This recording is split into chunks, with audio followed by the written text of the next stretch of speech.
नमस्कार, मी सुवर्णा बाबूराव कळसे.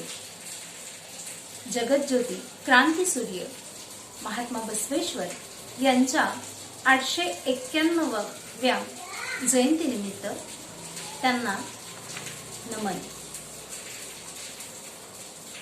शाश्वत, चिरंतन नैतिक मूल्य रुजवणारे साहित्यिक महात्मा बसवेश्वर 12व्या शतकापर्यंत अज्ञान, कर्मकांड, जातीयता, स्पृश्य अस्पृश्यता या सगळ्यांच्या अंधकारात चाचपडणाऱ्या समाजाला दिशा देणारे, आपल्या प्रखर तेजस्वी विचारांनी उजळून टाकणारे, उदात्त तत्वज्ञानाने समाजमन दिपवून टाकणारे, भारतीय समाजमनात अनुभव मंडपच्या माध्यमातून लोकशाहीचे मूळ रुजवणारे थोर तत्वज्ञ, महान विचारवंत, तळमळीचे आद्य समाज सुधारक, तात्विक विवेचनातून बाह्य अवडंबर विरहित शुद्ध भक्तीत रममाण होण्याचा सोपा मार्ग सांगणारे धार्मिक विवेचक, अशा अनेक कर्तृत्व शलाकातून भारतीय इतिहासातील एक पान विलक्षण तेजोमय बनवणारा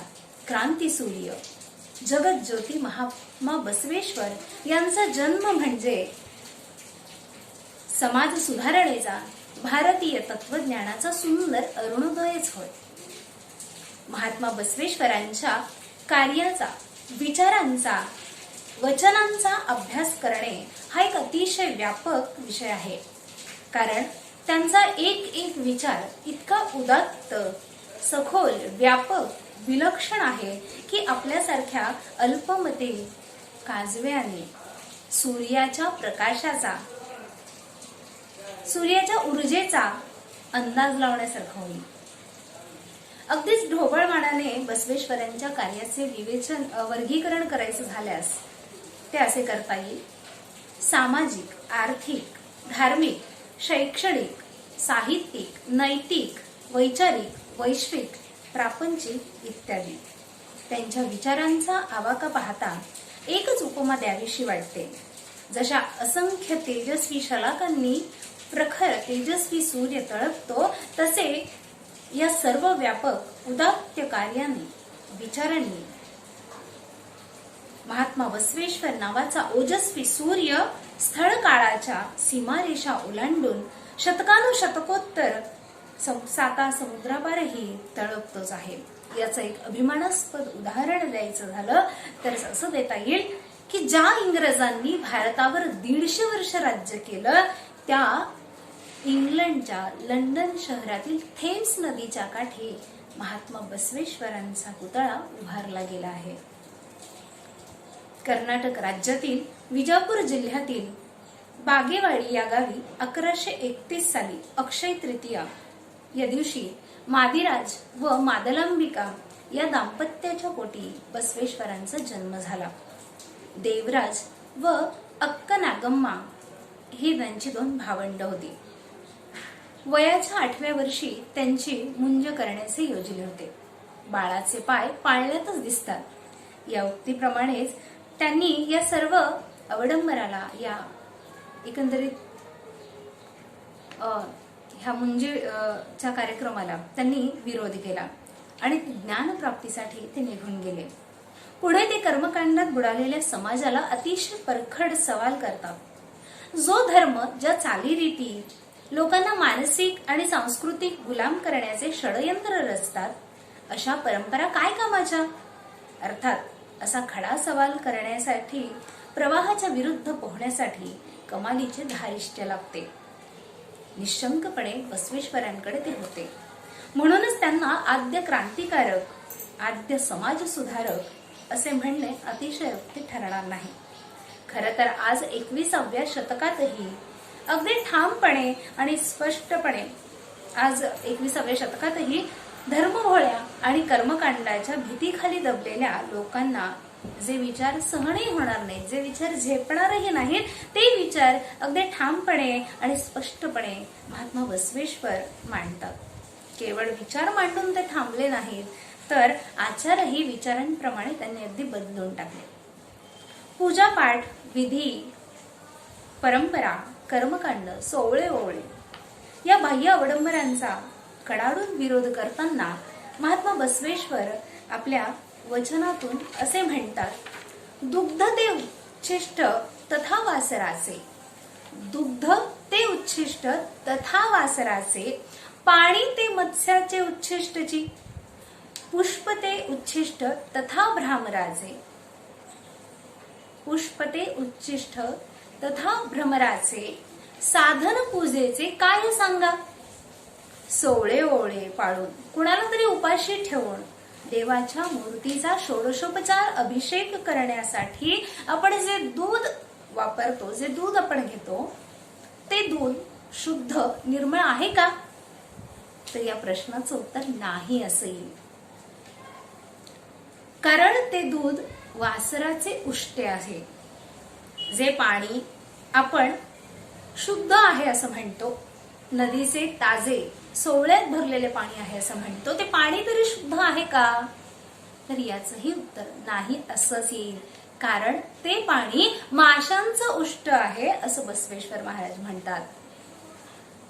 झाडा वेलींवरची अगदी फुलेही निर्मळ आणि शुद्ध नाहीत, तर स्वच्छंदी रुंजी घालणाऱ्या भ्रमरांची ती फुलं उष्टी आहेत. जर निसर्गाने दिलेल्या बाबी शुद्ध आणि निर्मळ नाहीत, त्या उष्ट्या आहेत, मग पूजेचे साधन उरते तरी काय? तर याचं उत्तर सांगताना महात्मा बसवेश्वर असं म्हणतात की आपलं जे मन आहे ते अतिशय शुद्ध, निर्मळ, प्रांजळ, पारदर्शक असते आणि ते असायला हवे. आणि ते मन जर एकदा ईश्वराच्या चरणी समर्पित केले तर मग इतर बाह्य साधनांची काहीही आवश्यकता आपल्याला पडणार नाही. माणसाचे अंतरंग शुद्ध नसेल, मनाची शुद्धता नसेल, तर बाह्य अवडंबर हा केवळ देखावा असतो. लोक ज्या गोष्टी आपल्या आचरणात येणे कठीण आहे, त्याच गोष्टीच्या बाह्य अवडंबराने आपण शुद्ध मनाचे आहोत असा खोटा आव आणतात. जे लोक देवाला दूध, दही, लोणी, तूप अर्पण करतात ते अंधभक्त होतात असे बसवेश्वर महाराज म्हणतात. अर्थात ते नास्तिक आहेत असं नाही, उलट माणसाच्या मनातील देव ओळखायला ते सांगतात.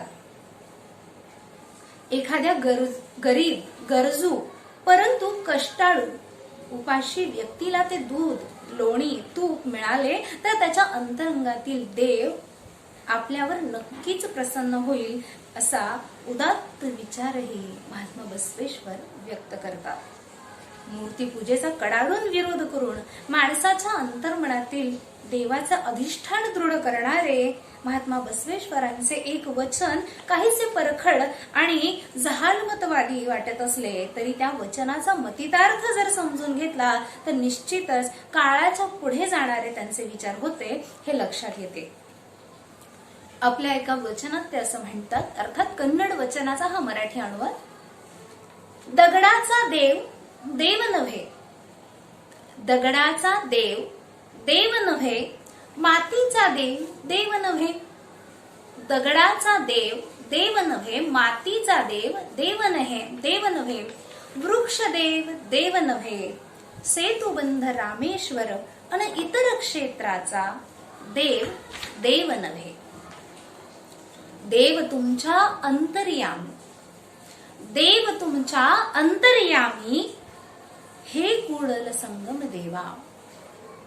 कृष्णा आणि मलप्रभा या नद्यांचे संगम क्षेत्र कुडल संगम येथील शिवलिंग कुडल संगमेश्वर या आपल्या आराध्य दैवताला स्मरून ते असं म्हणतात,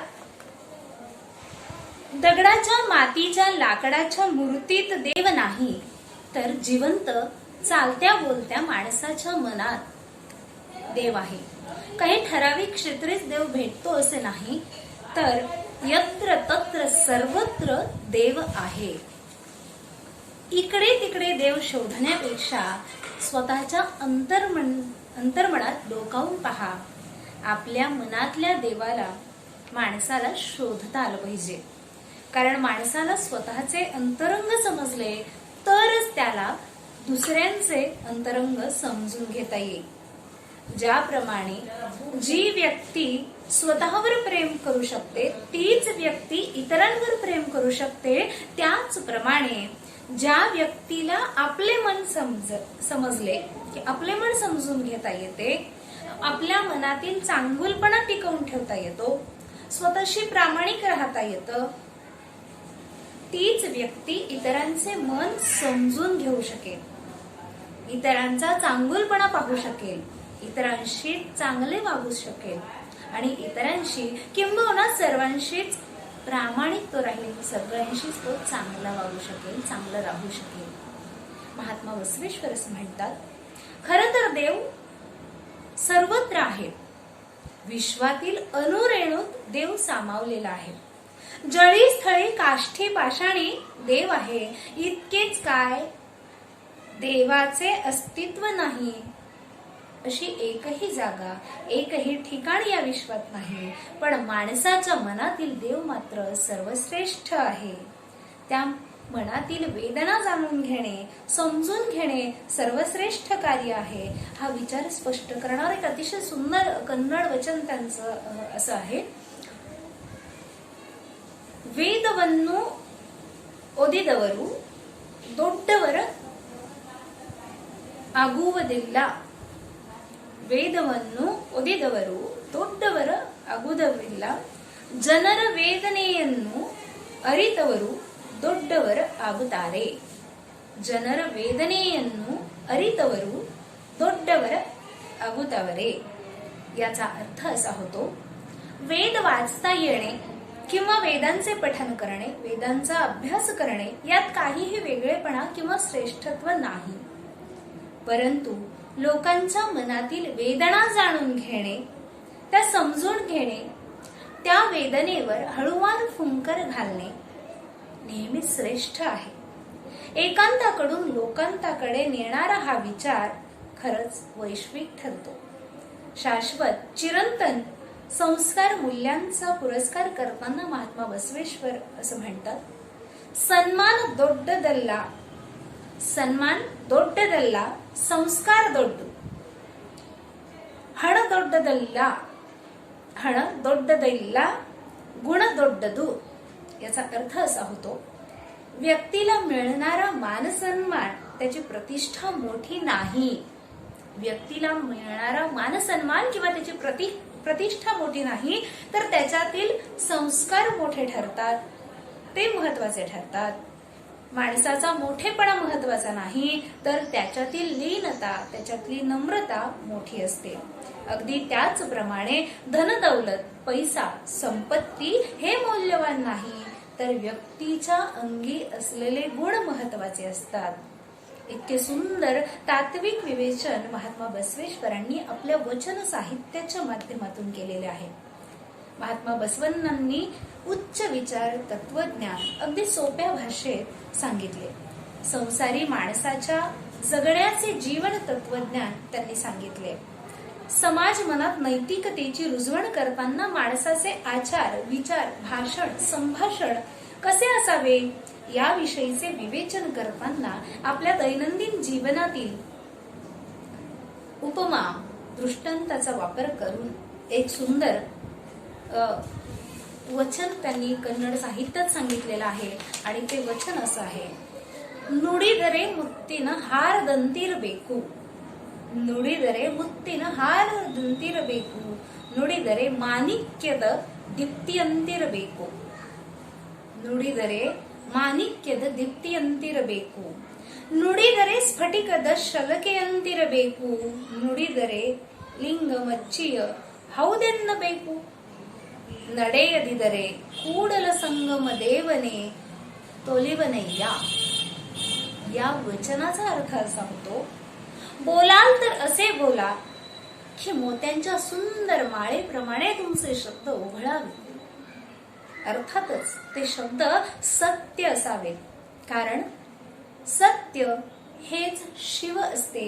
शिव म्हणजे पवित्र, आणि जे पवित्र असते ते सुंदर असतेच असते. म्हणून कठोर बोलण्यापेक्षा मृदू बोला, चांगले बोला, आणि सगळ्यात महत्वाचं म्हणजे सत्य बोला. आणि म्हणून ते उपमा अशी सुंदर देतात. महात्मा बसवेश्वर असं म्हणतात, बोलाल तर असे बोला की मोत्यांच्या माळांप्रमाणे बोला. बोलाल, तुमचं आचरण, तुमचं वागणं माणकांच्या दीप्तीप्रमाणे सुंदर, प्रभावी आणि ओजस्वी असावे. तुमचे अंतरंग आणि त्याची प्रतिमा म्हणजे तुमचं आचरण, तुमचं बोलणं स्फटिकासारखे स्वच्छ, नितळ, निर्मळ, पारदर्शी आणि प्रांजळ असावे. आपण शिक्षण घेऊन ज्ञानी व्हावे, नैतिक बनावे, विवेकी बनावे. स्वतःतील दोष दूर केला की आयुष्य कसं दीप्तिमान होतं. अशा शुद्ध, सत्य, शिव, सुंदर जीवनात आणखी काय हवं? याशिवाय ईश्वर वेगळा आहे का? अशा नीतिमत्तापूर्ण वर्तनातूनच अंतरंगी कूडल संगम देव म्हणजेच ईश्वर वास करतो, असे उदात्त विचार महात्मा बसवेश्वर आपल्या वचन साहित्याच्या माध्यमातून व्यक्त करतात. वचन साहित्याच्या माध्यमातून बसवेश्वरांनी मांडलेले नैतिक विचार जितके उदात्त आहेत, तितकेच त्यांचे सामाजिक समानतेविषयक विचारही प्रखर आणि उच्च असल्याचे दिसून येते.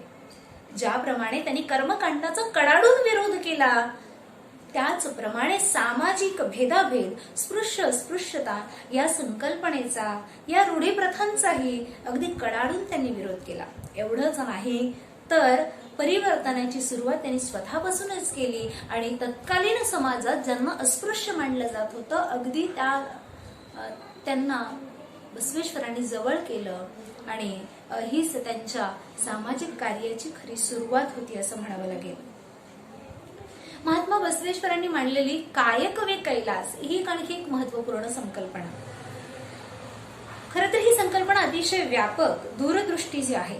कायकवे कैलास या वाक्याचा, या शब्दांचा अर्थ जर आपण पाहिला तर त्याचा अर्थ असा होतो, कार्य हाच कैलास. श्रम हीच पूजा इतकाच संकुचित किंवा मर्यादित अर्थ या संकल्पनेचा अभिप्रेत नाही. खरं तर कैलास म्हणजे शिवाचे निवासस्थान. अर्थातच ते पवित्र असते. जिथं शिव आहे ते ठिकाण, ते स्थान पवित्र आहे. अगदी त्याचप्रमाणे प्रत्येक कार्य हे पवित्र असते. प्रामाणिक कष्ट करणं मात्र महत्वाचं आहे. कोणतेही काम हीन दर्जाचे नाही तर अगदी समान असते असे महात्मा बसवेश्वर म्हणतात. एकूणच तत्कालीन परिस्थितीत जातीनिहाय व्यवसाय करण्याची प्रथा होती आणि व्यवसायानुरूप जाती व्यवस्थेत उच्च नीचता होती.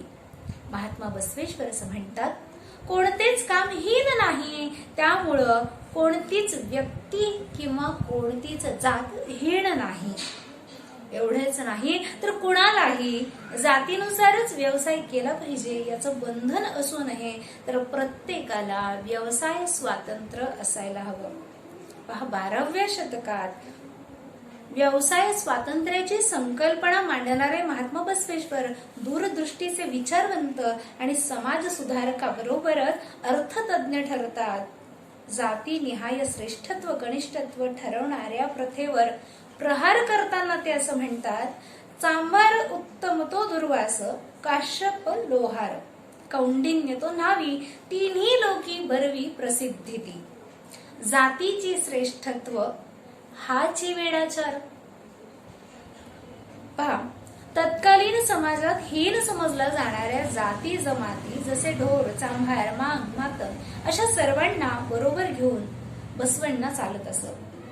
उदाहरण द्यायचं झालं तर शरण कक्कय्या, हरळय्या, चेन्नय्या, नुलिय चंदय्या, मडिवाळ माचीदेव व घटीवाळय्या या कष्टकरी, दीनदलित, आदिवासी, 18 आलुतेदार आणि 12 बलुतेदार यांना बसवांना एकत्र करू लागले. या सर्व उपेक्षित समजल्या जाणाऱ्या लोकांचे ते लाडके बसवांना होते. बसवांनांनी उच्च विचार, तत्वज्ञान अगदी सोप्या भाषेत सांगितले. संसारी माणसाच्या जगण्याचे जीवन तत्वज्ञान त्यांनी सांगितलंय. देह हेच देवालय आहे. संन्यास धारण करू नका. प्रपंचात राहून प्रामाणिक कष्ट करून ईश्वराची प्राप्ती करता येते. हा उच्च विचार त्यांनी पटवून दिला. जन्माने कोणीही श्रेष्ठ किंवा कनिष्ठ नसतो, तर आपल्या कर्माने आपण आपले स्थान निर्माण करत असतो. हे सांगताना एका वचनात महात्मा बसवेश्वर असं म्हणतात, जो लिंग धारण करतो तो खरा लिंगायत, जो लिंग धारण करतो तो खरा लिंगायत, आणि जो मांस भक्ष करतो तो ढोर. अर्थात इथे जातीवाचक शब्द संकुचित अर्थाने वापरले जात नाही. मुळातच कोणतीही जात हीन नसते, तर माणसाचे कर्म हीन असते.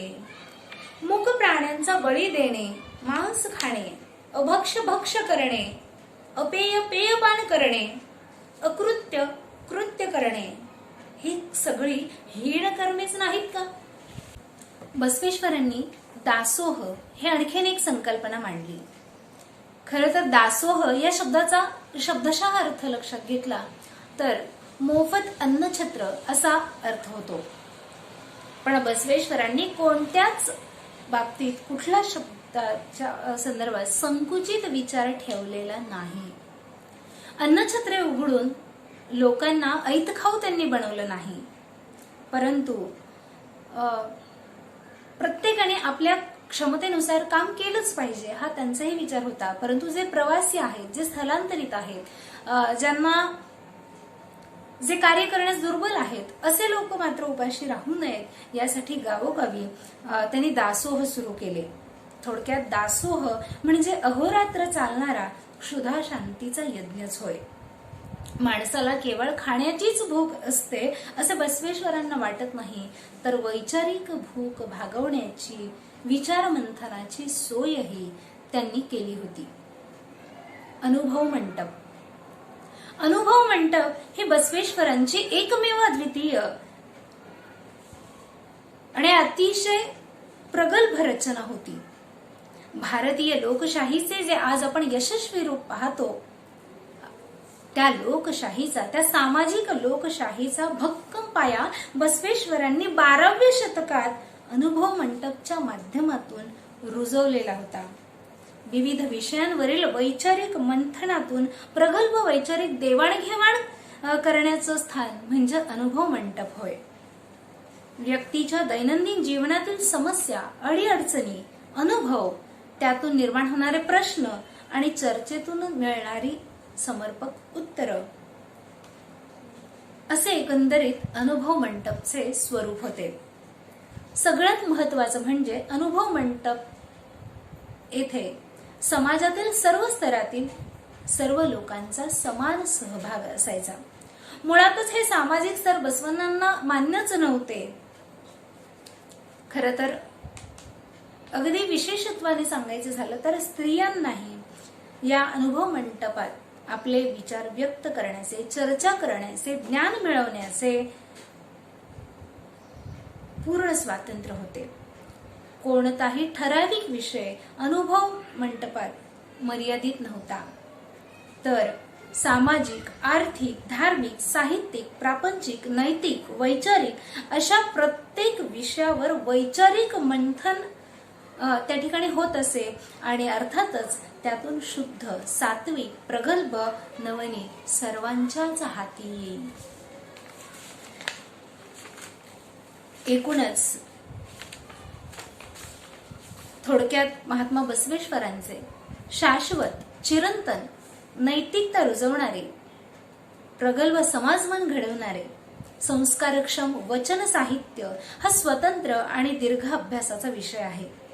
एकूणच आपल्या विचारातून, आचारातून त्यांनी एकांताकडून लोकांताकडे, अज्ञानाकडून ज्ञानाकडे, दानधर्मातून दासोहाकडे, मंदिराकडून अनुभव मंडपाकडे, वैराग्याकडून गृहस्थाश्रमाकडे, कठोरतेकडून सहजतेकडे, शिष्यत्वाकडून शरण जीवनाकडे, बहुदेवतावादाकडून एकेश्वर देवतावादाकडे, संस्कृतकडून लोकभाषा कन्नडकडे, अंधश्रद्धेतून विवेकवादाकडे, विषमतेकडून समानतेकडे, शिवलिंगाकडून इष्टलिंगाकडे, देवालयातून देहालयाकडे आणि कल्पोकल्पित ग्रंथाकडून अनुभवी वचन साहित्याकडे अगदी सहजपणे महात्मा बसवेश्वरांनी समाजाला नेलं आहे. वरवर पाहता हे मी जरी आता म्हणाले की खूप सहजपणे त्यांनी हे कार्य केलं, परंतु खरं तर हे सहज आणि सोपं काम नव्हतं. परंतु बसवेश्वरांच्या उदात्त आणि प्रामाणिक हेतूमुळे हे वैचारिक परिवर्तन शक्य झालं आहे. आज देशातील किंवा जगभरातील सामाजिक, आर्थिक, धार्मिक, नैतिक, शैक्षणिक, साहित्यिक, वैचारिक परिस्थिती पाहिली तर महात्मा बसवेश्वरांच्या विचारांचे पालन करणे अतिशय महत्वाचे वाटते. कोणत्याही महापुरुषाच्या केवळ विचारांचा आढावा घेण्यापेक्षा आपल्या आचरणात ते विचार उतरवणं आवश्यक ठरतं. तेव्हा महात्मा बसवेश्वरांनी दाखवलेल्या मार्गाचा अवलंब करणे, त्याप्रमाणे आचरण करणे आपल्या सर्वांसाठी हितावह ठरेल. त्याचबरोबर महात्मा बसवेश्वरांच्या 891व्या जयंतीनिमित्त हीच त्यांना खरी आदरांजली ठरेल.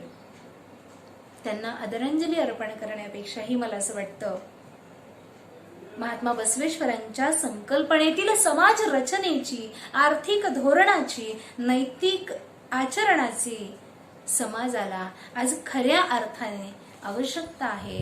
आणि आज त्यांच्या जयंतीनिमित्त आपण हा संकल्प करूया.